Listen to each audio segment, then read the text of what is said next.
I'm going to need a bigger Pepsi. Hello, everyone. Bront, CatHerder here with some fun talking Raid Shadow Legends, and we are here on the Free to Pause account. I do want to thank Polarium and Raid for sponsoring this video. You guys are absolutely amazing. We are here to pull on the Leonardo Swordsman of Path event. I've got a bunch of shards to yeet. I do want to talk about the path quickly, and then I want to get into the shard pulling because, yes, I have over 60 shards to yeet, including 30 of those bad boy sacreds up there. It's going to be fun.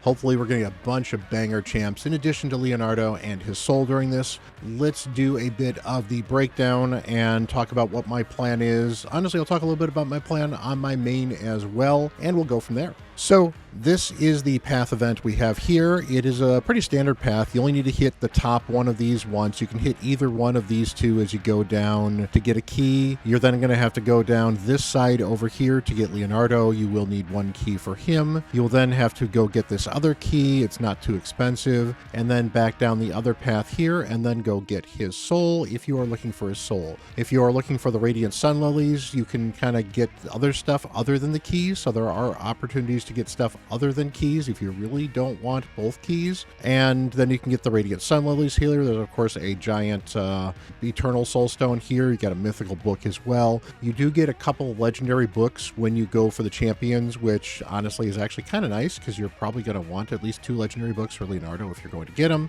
So overall, what are the costs of this path and what can you earn for it? Well, if we take a look here at this stuff here, these points for the energy is pretty standard. In fact, this is the same points, I double checked it, as we had in the last path event, the one for, I think, April's soul and Raphael's soul. So yeah, any of the ones that, oh, actually that was a different path, but whatever path we had where we had dungeon divers last, as well as the Balar path, it's the standard points for that. So your energy is going to be, I've got the math for that, but your energy is about 1.8 to 2 to 1 as far as energy to points are concerned. It really is going to depend on where you farm, and obviously RNG is going to guide whatever happens to that as well. And then meanwhile, it's the standard champion chase summon rush style.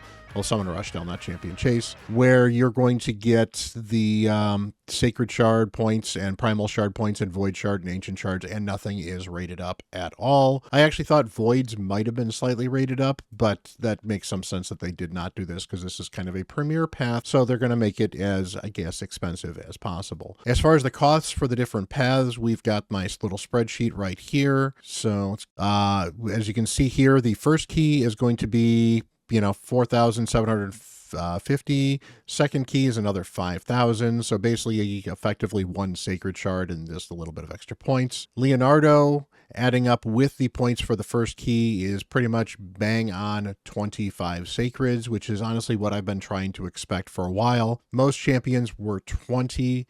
So he is about, 25% more expensive than a standard champion, but also he is, in addition to limited time, he's also a void. So I don't think they're actually charging more than would have been reasonable for anybody else in particular with this particular path. So that's good. And then the soul itself is going to be 16 with the key. That's a little more expensive than I thought, but to be fair, I thought 15 was approximately what it was, and we're close. So it wasn't like I was too far off there.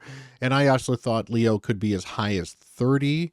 He could have been as low as 20, but 25 is kind of where I've been imagining him to be for quite a while. So I've got my breakdown on my account here. We'll go over that a little bit later, but I do also have the dungeon points here. Dungeon level 3 is technically the most energy efficient from points, but if you're talking about actually getting usable gear, level 20 is probably where you're looking to do this. The only reason you might want to do 3 is if you're going to do a bunch of champion training at the same time. Then you can do 3, do some champion training, and you'll get some extra silver out of that as well. But if you're just looking for actual gear improvements, level 20 is almost as efficient as level 3. And to be fair, if you can farm food at level 20, then level 20 is probably going to be a better use of your energy overall than level 3, because you at least might get occasionally a piece of usable gear out of that, and you'll definitely get a lot more silver out of that. Once you get down, stage 24 is semi-efficient. Stage 10 is the best efficiency on hard. One of the worst efficiency ones, unfortunately, is 25, that at least that I've got listed here. There are certainly worse ones than 25, but 25 is mostly notable because if you're not doing hard Fire Knight, then you're doing normal Fire Knight 25 for most cases because you have a lure, or you're doing stage 20. So if you're going to be doing stage 25, I would recommend farming stage 20 during this event just to get yourself, that's an extra 20% more points per energy on average. Yes, the gear is not going to be as good, but honestly, you'll get more of it too, because you'll be able to get more gear in general. So, you get a chance to get something cool anyway. So just a quick breakdown on this here too. Whatever potions or brews or whatever you need up here, just grab whatever one. You only need one of them here. I think it's whichever of these things you want up here you want to pick. It doesn't really matter. Mythical charms are always nice, but I have a ton of them at the moment because of Cursed City. Otherwise it's, I think these are the middle potions for whatever else. Obviously, you want the key. Again, whatever is most important for you down here. If it's the big potions for ascending stuff, that makes some sense. Otherwise, the Chaos Order could be good. Epic Book is not a horrible choice, but honestly, I think these are rarer things than the Epic Book, so I would probably go for some of those. And again, down here, 5-star chicken. If you're going down for this bottom stuff, there's a good chance that 5-star chicken is not super valuable for you. So the barrel might be a little bit better if you're just maxing out champions pretty quickly. If you're not, or if you end up with an extra 9,000 after doing the path on a free-to-play or low-spend account, that 5-star chicken could be very valuable for you if you're struggling to get 5-star chickens made on your account. I know on my account, on the free-to-play, I would prefer that 5-star chicken. Otherwise, there's not a lot of choice on that, so let's actually get to pulling some shards. All right, so if we look at the math quickly on where my shard count is, as you can see, I have not filled out my mystery shards, because if I'm pulling mystery shards for this, I'm really hurting. They are not worth an out. In fact, if you see here, if I put my 11,000 in, that's only 3,000 points, which is not a lot. So let's just ignore the mystery shards that they exist for the moment. I'm not going to yeet the ancients on this video here. I don't think I'm going to need to. They're, again, not worth a ton of points, and I don't want to guess that I go shard bankrupt entirely. The voids I am going to be pulling because this is your last chance to get Shredder, and he's the only one I don't have on this account. And honestly, I need to pull it anyway for the points. Shredder can get you the extra mythic relic and a bunch of other stuff as well. So if you don't have Shredder and he's the only one you don't have, I'd actually recommend pulling some void shards and just taking a shot at Shredder. He's not great, but he's not horrible. He's not like he's a horribly bad champion. He's just kind of average. And you know what? A mythic relic is a mythic relic. So you don't get a chance to get one of those too often. It's a guaranteed mythic relic if you get him. So why not? We'll take a shot for him. But honestly, we're going to be pulling the primals and the sacreds here as well, because as you can see, I am going to be 4,000 points short of the soul if I pull everything, including the ancients. So if I don't pull the ancients, we're talking 8,000 points I need to earn over the weekend. Plus, I will get more shards over the weekend, hopefully more void shards, because that's probably what I'm going to pull. So I will basically on Sunday finish up the path for the soul if I have not already, and then see if I want to pull a few more of these things for other rewards on the path as well. So we're not going to get the soul in this session, but we're going to get darn close. Now my main is not as strong with these shards, to where on my main I will probably today just pull the sacreds and see where I get with the path event. And then from there, hopefully I can earn a few more shards over the weekend. I know, like, I'm actually due, the one from the tag team arena is actually going to be due on Sunday. So that's another sacred shard I'm guaranteed on that account. So we'll talk about that account when we are on that account, but this is the free to play. And as far as the champions we are pulling for, we've got April. I've already got her. We've got Donatello. I've already got him, but it's tempting to go for a second Donatello because double reset teams are honestly a thing. So it was mildly tempting to think about going for him, but honestly, I can get the double reset effect with a Renegade and a Donatello. So if I'm desperate for that, I've got Renegade as a rare that does it, and if that's the only thing I'm going to be using him for, that doesn't give me a lot of flexibility to have a duplicate Donatello. I get one, that's fine. Michelangelo, or not Michelangelo, Raphael. You know, if you don't have Raphael, here's your last chance to pull him. If you missed him in the event, then he would actually be a good one to do raid up on. If you don't have April, I think April's not a bad champion. We have Corvus the Corruptor. He's a decent champion. He's not like a top tier poisoner, but he is a poison champion. He could be useful for a couple of situations. He's not bad in faction wars. He's not bad for soloing some of the lower level of dungeons. And then Richtof the Bold, he can be helpful against the Scarab boss, and he brings a bunch of poisons, but he's not great. Corvus, however, is the empowerment for April, and Richtof is the empowerment for Michelangelo. So if you're in an account where you're thinking about empowering some of the turtles because you'd like to, well, then go for Richtof. But honestly, I don't think any of them are really that big of a deal to pull anybody. Meanwhile, in the Voids, Shredder definitely makes some sense. If not, Shuzen or Ryo are both really good champions. Ryo empowers Shredder, Shuzen empowers Leonardo, but Shuzen is worth keeping around anyway. All right, so we're going to start with the Voids, move up to the Primals, and then finish off with the Sacreds. I also need some general fodder for gearing up and leveling up champions because I'd like to get some more of those deck cards flipped. That is still going on as well, so that's another reason to be farming some food with this stuff. Let's crack open this bad boy Pepsi right here. They are not a sponsor, but Pepsi, you could be. We would definitely appreciate it. So let's see if Polarium and Pepsi and RNGesus will bless this account with some other amazing champs as well. Honestly, I expect, hey, let me know down below. How many legendaries do you think I should expect with pulling all of these other shards? I think 2 is fairly reasonable. But on top of that, with 30 Sacreds, I really hope I get some of the epics of my dreams. I haven't had a Deacon. I haven't had a Stag Knight. I haven't had a Duck the Pierced, just to name a few of the epics that I would absolutely love on this account. Plenty of Void epics I would love on this account as well. So let's get something cool. I'm going to pull these 4, and then we will do a 10 pull. We'll do all the Primals solo, and then a 10 pull, and then we will do the Sacred Shards as well.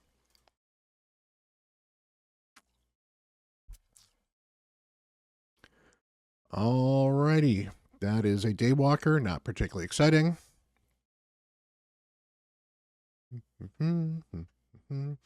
Reliquary Tender, a good rare. We're not going to talk about the rares unless they're absolutely amazing. Bellower, really amazing rare, but we're not going to talk about them. You guys know Bellower. And no computer. This is a legendary, right? No. All right, we've got a 10 pull. Hopefully it's not rare tax. That's really kind of my expectations with this. So Lua, I think Lua is new. She brings, if that's the one I think they use, I think she brings the AoE freeze. She can actually be pretty useful in some specific content. Not a bad epic to have. Otherwise, a bunch of rares. Several. Ooh, good. That's good. This will give me, I think, a Broadmaw fusion, so that is good. So you're always looking for Arbalisters, Broadhorns, and Rock Beasts because they are fusion fodder for Broadmaws, which can help you with other fusions as well. Lua is does some damage there. Attacks 3 enemies, and then okay, Lua is not the one.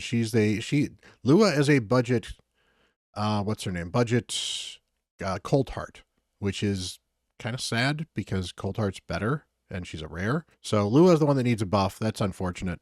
All right, we got 18 primals here. Again, we're not going for anybody in the progressive here. I might get some more primals at some point in time this week. Who knows? We'll certainly hope. But let's pull something cool. There is an epic. That is an Aina. I just got one recently. Aina. Oh, I've already had an Aina for a while. So, okay, Aina's actually a pretty decent single target clan boss damage dealer, but that's not super exciting to build. I built her for damage on my free to play because I needed some damage, more epics. Bushi. No one wants a Bushi. Let's get something cool. But hey, got 2 epics so far from the primals. If we can get a 3rd epic, that would be good. Got a Kale, almost as good as an epic, in some cases better. But you start with him. Hey, 3rd epic. That is a Torture Helm. That is a fusion champion, I believe, for Rosin. Not really helping me that much because I've already got my Rosin. Mystic Hand, part of the skeleton crew. Alrighty. Let us get our 10 pull in. Get something kind of cool. Hopefully, again, 1 or 2 more epics in this pull would be great. Better epics would be better, but we will take whatever we get. Preferably not a rare taxed. And we got rare taxed on primals. That's unfortunate. Looks like all the starters other than Elhain, not Elhain, but why am I blanking on her name? Aethel is going to be here. So, hey, it's early. It's been a weird and wonderful day. So, all right, we're pulling 30 Sacreds. I don't think I've actually sat and pulled 30 Sacreds on an account ever. So this is one of the biggest shard pulls I've ever done as far as just value of shards, which is kind of cool. So I'm excited to share this with you guys. Again, not a sponsor, but Pepsi, you are going to bring us some good luck, and let's start getting some great, great epics and legendaries. And Jingle Hunter is not a good way to start when we talk about great legendaries and epics.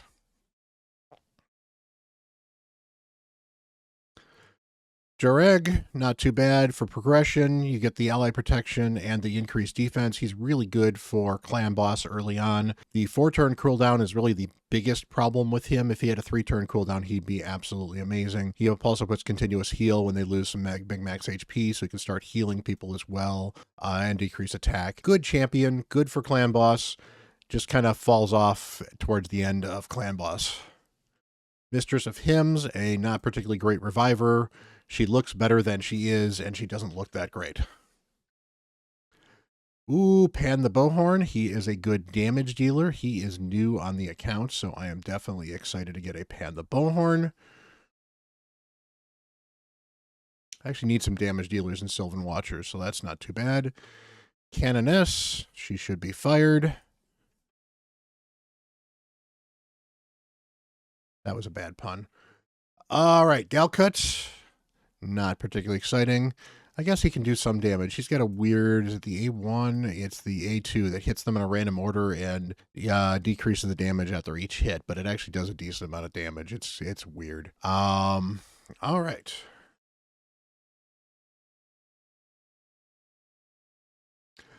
Ooh, Ulfrig. That is a Mikage fusion, so that's going to be helpful. Ulfrig's not bad either. You got the speed aura, not a great speed aura, but a speed aura, turn meter fill with increased attack, continuous heal on all allies, and an AoE that steals buffs, and then decreased attack. Not a bad champion. Could be very helpful for Bannerlords, Faction Wars. Honestly, I might build him, at least put some gear on him for Bannerlords Faction Wars to speed it up a bit, because he's actually pretty valuable. But, and then I'll use him for Mikage when he's ready. Kinagashi, she is the Shadowkin Reviver. I've already got one, but, and she's not that great of a Reviver. You've got a single target with turn meter and increased defense. It's an okay 4-turn cooldown single target revive for an epic, and she's got a single ally attack. It's just kind of weird with some turn meter fill for everybody else, though. So it's not horrible, just not a great revive. There's a legendary. Ooh, Gaius the Gleeful. He was a fusion a long time ago. He's my first bomb champ, actually. Gaius is actually pretty good still. He's not as meta as he used to be, partially because Stone Skin has made it a little harder to use him as powerfully as you might have wanted to beforehand, but he's actually still a really good champion. His bombs do a lot of damage. He's got a little good utility as well. So he's got the A1, grants an extra turn if the attack kills an enemy. This can hit fairly hard. You're generally not building a bomb champion with crit damage, but he's going to have a ton of attack, so he still can hit fairly hard. He's got this one here, attacks all enemies, 75% chance, bookable 100 to place a sleep, and 2-turn bomb. So the idea is the champions sleep through their first turn and then die on the bomb on the second turn. Now, if you wake them up in the sleep, it's a little annoying, but if you time him right, he can be very, very powerful in arena, and his double bombs are pretty big. Plus, if he gets a turn, he can instantly activate all bombs on the target, and the second hit will ignore unkillable buffs on the target. So if he bombs somebody and gets them nearly dead, and then he kills them with the second hit, he can actually go through unkillable somewhat reliably. So that's good. And then finally, he's got a passive where he has a chance of placing bombs on attackers if they hit him. So that occurs once per hit. So multi-hits actually can cause multiple bombs to get placed. And if he dies, he instantly detonates all bombs as well. So you can have some fun teams where he puts out bombs and then you kill him. With Valkanen, he's got some good use there as well. So yeah, that's my first bomb champion, and that's actually a pretty solid legendary to have. He's probably not a priority build on this account, but he's probably a build on this account because it's actually nice to have the option to have a bomb champion, especially in arena where sometimes bombs can catch a player off guard. So let's keep going. We got 21 of these left. Let's go.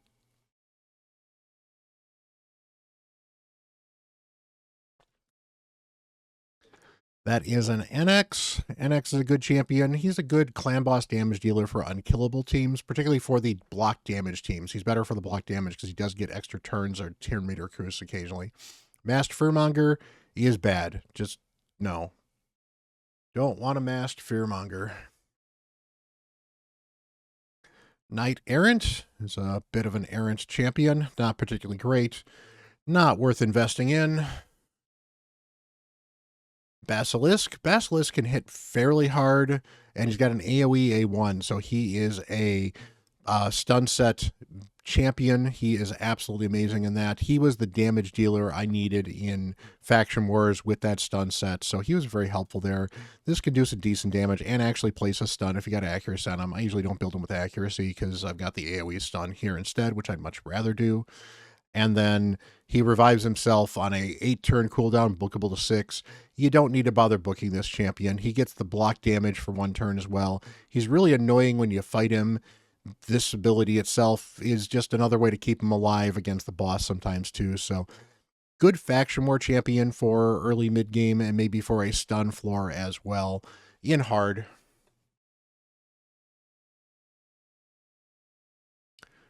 Ooh, Fire Gun. That is another Mikage Fusion champion. Definitely excited to get her. I don't know if I have one or not, but getting more Mikage Fusion champions is going to be great. She's an okay champion. I believe she's a bomber as well. Yeah, she's a single target bomber. Not great. Got a legendary coming, maybe? Maybe? No. We have Rearguard Sergeant. She is an okay damage. She's actually good for clan boss early to mid game. She's got decreased attack fairly reliably on this. Heals the champion, so she heals herself as well. Decreased defense on the A1 is actually nice to have for a clan boss team. If it's only a 40% chance, it means you can get it out there fairly reliably over the long term.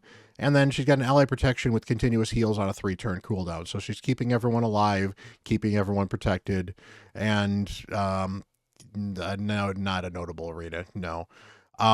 Decent champion for early to mid-game clan boss. Taragi the Frog is better, but she's a good clan boss champion, so I really would not complain if I got her on an early game account, because she will go into your clan boss team and keep you alive.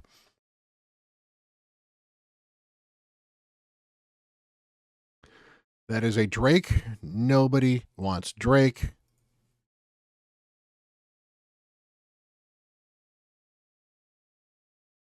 Old Hermit Jorg, pretty good champion. He's an Arbiter Light, so he's got the increased attack and turn meter fill, and he's got an AoE, or it's only a 2-turn ally, but it's a 2 allies randomly revive on a 5-turn cooldown, and he's got a burn on the A1. Not a great chance for it, but very, very useful for faction wars, can be useful for very early arena as well. Solid champion. Tagore certainly is a better reviver than he is, but, you know, Tagore's a great reviver, so it's kind of hard. Ferronox, not particularly exciting. Think she can do some okay single target damage. Not what we're looking for in this account. There's another legendary. Ooh, that's Oella. Okay, I was disappointed for a second because I thought that was going to be another Glycea. I don't have Oella.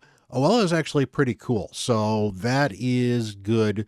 she's got some good uses in the game now. She's always overlooked because, well, first of all, she's just kind of standing there. I mean, the she looks good, but Polarium, why is she not moving? Why does she look like she's like got a rod up something? Well, she's got a decreased speed here on the A1. You're not going to build her with a lot of accuracy, though, but that's not a bad A1. 100% chance for 2 turns is actually a pretty solid ability. So if you want to build her with accuracy, you certainly can. She's got an AoE heal. It's a good heal, 30% of their max HP, which, you know, yes, it's their max HP, but 30% is still a good chunky heal. And then increase the duration of all ally buffs by 1. So she can actually be really good in like Wixwell teams. And the reason I like her in a lot of Wixwell teams is she has this turn meter fill, but also increased resistance. So you can get increased resistance on everybody on your team with her. This could be useful for, I guess there's some trials for Chimera, so this could be possibly useful in Chimera trials, but this is really good for building teams where you want to make sure that your resistance is high enough to prevent your shield from being stolen, because this means that you only need, you know, 60 to 75% of the resistance you needed otherwise, because you're going to get this extra 50% resistance from her. And since it's a buff you're constantly extending, you'll always have it up, at least on Titus and probably everybody else as well. And then she has a passive. When an ally loses 15% or more of their max HP from a single hit, puts a continuous heal on them, places a 15% continuous heal buff on that ally, and then instantly activates it if Ultimate in the Shell is on the same team. Can only occur once per an ally per turn. Not a bad thing. It's emergency healing after you take some damage if you're still alive, and then a good resistance aura for dungeons as well. I actually like running her if I can't get Artek up to the stats I want to have Artek or somebody else solo the Ice Golem. I like running her in the lead to give me that extra 75 resistance, and then we get this extra increased resistance. And with a 2-turn cooldown that gets increased with this heal afterwards, she effectively always has this up in a turn. So is that amazing? No, it's not something that you're going to use every day. Is it useful? Yes, it's actually very useful in many situations. Hey, let me know down below. Do you use your Oella, or has she been vaulted for you? On this account, I think she will be vaulted for a little while, but I think it is nice to have the option to have her on the account. And that is the 2nd legendary. We've got 11 more of these sacred shards. There's a chance we could get a 3rd legendary from this. Let's get greedy. We're going to get, well, you know, anyway. Let's get some good epics too. Come on, Polarium. I told you a couple of the epics I really, really wanted. Make it happen. Let's get going.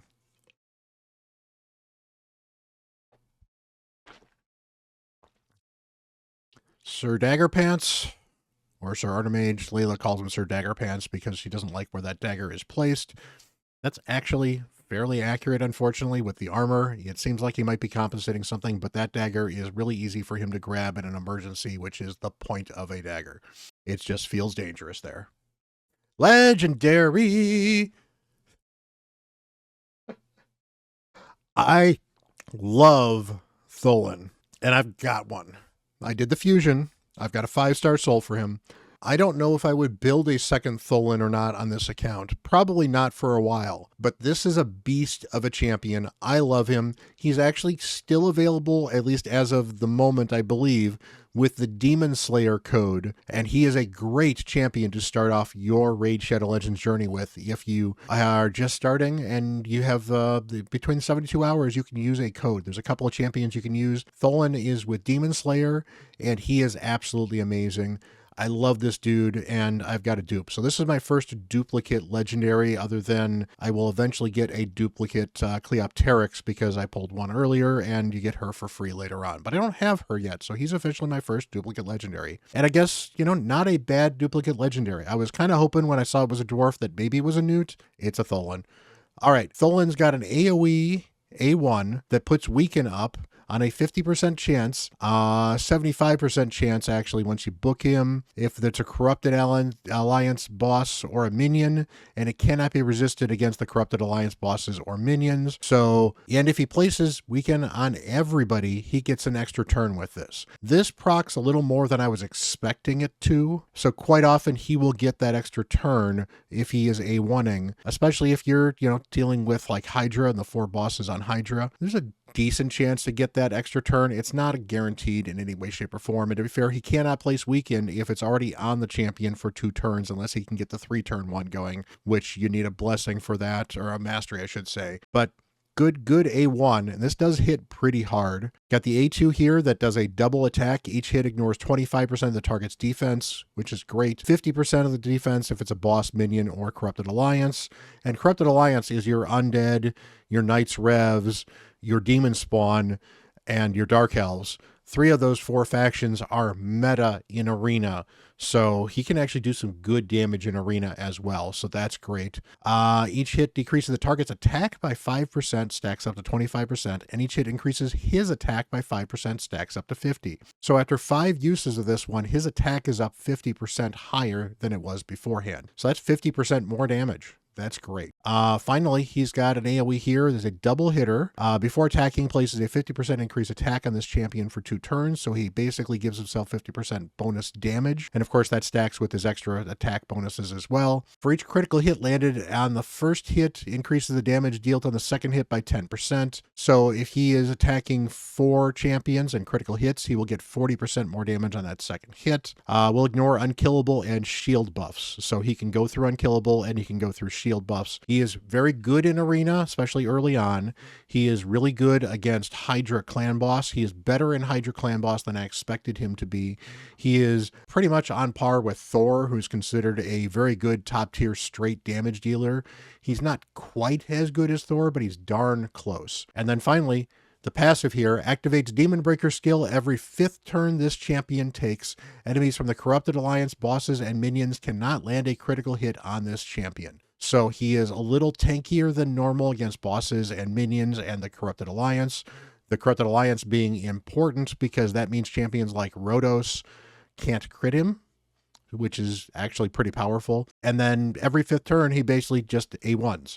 And if he A1s and lands all those weakens, he gets an extra turn. So I have actually seen him A1, throw a bunch of weakens out there, do whatever skill I told him to do, oftentimes the A2 or the A3, and then he gets an extra turn on top of it. He is a busted champion. He's got a nice aura here as well, 30% in all battles for attack. Really, really good champion. Absolutely love using him. And I'm not going to complain to get a duplicate Tholen. He might eventually be a +1 Tholen, but you know what? As my first duplicate legendary, I'm not plussing anybody. I'm building my faction guardian. So that's a bunch of extra HP for my dwarves champions. And that's good. I've got a couple of really banger dwarf champions. Dwarf is probably my best faction overall.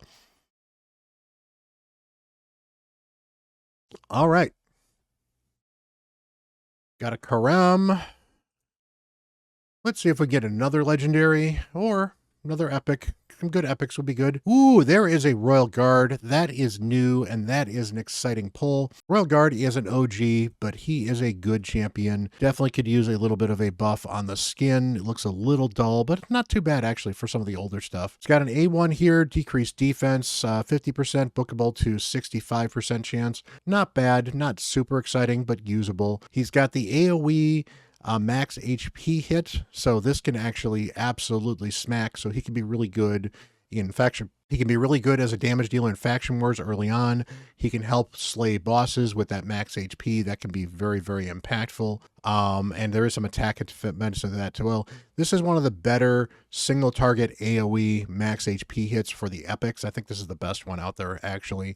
And then he's got the 5-turn cooldown, bookable to 4 times at random, 60% chance, bookable to 75 of placing decreased speed per hit, and a 60 bookable to 75 of decreasing the turn meter by 25%. He's actually really, really good in normal Fire Knight, and honestly wouldn't be horrible in Fire Knight Hard as well with this 4-hitter and decreased speed.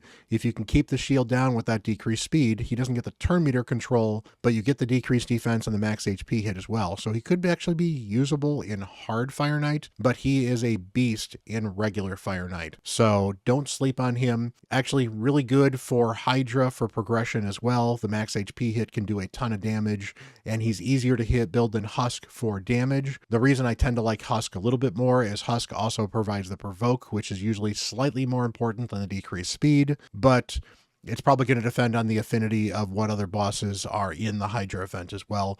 Good champion. Welcome to the squad, dude. That is going to be amazing on this account as well. I've got so many champions to build. And fortunately, I'll be out of shards, so I won't be pulling a lot. That is a Hitatsu. Really, really good champion. I've got a 6-star soul on mine. I pulled a 6-star soul for him. I built him. He was so helpful. Increased defense, continuous heal, AoE decrease attack, leech on the A1, and shrugs off debuffs every turn, usually shrugging off a control to start with. Very helpful in a lot of content. He's not like top tier, but he's one of these champions that he does more than his skill looks like it's doing, and he's just kind of generally useful. So I recommend building one at least to level 5. That is a Seneschal. I'm not a huge fan of him. Some people are because this provoke and counterattack can be kind of nice. But this continuous heal with the perfect veil lets you basically veil a champion of your choice. And that can be very, very valuable. And on a 2-turn cooldown, that's not too bad. So if you're willing to invest in him, he could probably be kind of useful for you. But he's definitely a manual champion. And he's definitely a very exclusive to specific content like Faction Wars is where you're really going to use him. And that's about it, unfortunately. All right. Nearing the end here, Corpse Collector, not particularly exciting. Let's get some Mikage epics or some really good epics that I want. Chancellor Yasmin is not either of those. Ooh, that is a Gorgorab. I love me a Gorgorab. Gorgorab eluded my main for ages. Gorgorab is another Arbiter Light style champion. So you've got the turn meter increase and a increase attack, and then you've got an AoE revive that's also a heal. And this heal works even if there are nobody revived. So remember, you can still heal people with this skill. I often forget that this is a heal even without that revive and save it and don't use it when I was manualing stuff in Faction Wars. That's entirely my fault. It's got a decent arena aura battle for speed, so it can be very useful for some progression. A1 can remove buffs. You're not building with accuracy most of the time because you're building them super high speed. Yeah, good champion. I've already got one on this account, but good epic, actually. So, let's get going. That is a missionary. That's kind of boring. Last one. Let's get something cool. Ooh, Narax. All right. I don't want to say he's new because he's not new. I've had him before because I did the fusion with him, but I didn't have one. So now I do. That's kind of cool. He is definitely like a improved Gnarlhorn, if I recall his crit kit correctly. So decreased speed on the A1, 30% chance, bookable to 50%. Not bad for an A1 for an epic. Ally protection on all allies except for him and counterattack on him on a 4-turn cooldown. Not a bad ability here as well. And then he's got the 4-turn cooldown provoke with reflect damage. And the provoke cannot be resisted if the champion's defense is lower than the target. So for PvE, that's actually really, really good. It's only a 50% chance, bookable to 75% chance. So not perfect. I really wish that was actually a full 100% chance for the provoke, but overall pretty good, generally fairly reliable. Could be useful for some Faction Wars content where you need the provoke. Definitely will help keep your team alive and help control the waves. And then whenever enemy attacks an ally under perfect veil, or not perfect veil, under ally protection, has a 15% chance of placing a provoke on the attacker for 1 turn. So he can randomly throw out extra provokes as well. Not bad overall. Defense and faction crypts. He's a decent progression epic. Probably worth building on a lot of accounts. I don't think I need him on this account, but it's nice to have him because he's actually got some use. So that is good. So, hey, we got a ton of points here. Let's go into stop it. Stop it. Stop it. Stop it. Wow, Polarium. Polarium really wants to sell me something on this account. All right, I am low on red brews. Go down here. Yeah, we'll go with, you know what? I can't farm these easily, so we're going to go with those. Get that key. I know I'm going down here, so we're going to go with those I can't farm, so we're going to do that. And that's ultimately the reason I'm going for the for that, because I cannot farm these directly, whereas I can eventually farm these, and I can farm these easily as well. So might as well go for the stuff I cannot farm. Gonna go down here, get myself a Leo. Use the key.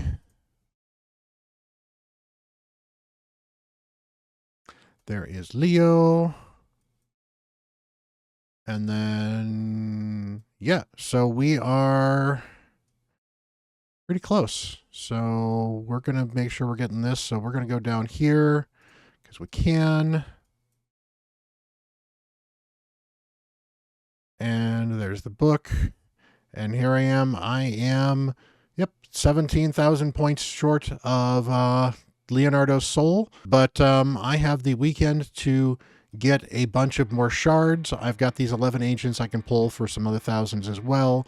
And hey, that'll do it for the video. That was a lot of shards, guys, and I appreciate you for hanging out, making it through the video. We got a bunch of legendaries, some really good epics as well. I am excited to build some of these new champions. Honestly, I'm still excited to build Leonardo and all the other champions I am looking forward to building. I've got a ton of stuff to build. Hopefully, we're not going to have a fusion for a little while. I suspect we're probably not going to have a fusion next week. We'll probably have one the week after, or maybe we might actually wait until closer to Thanksgiving, and then we'll have one during Christmas as well.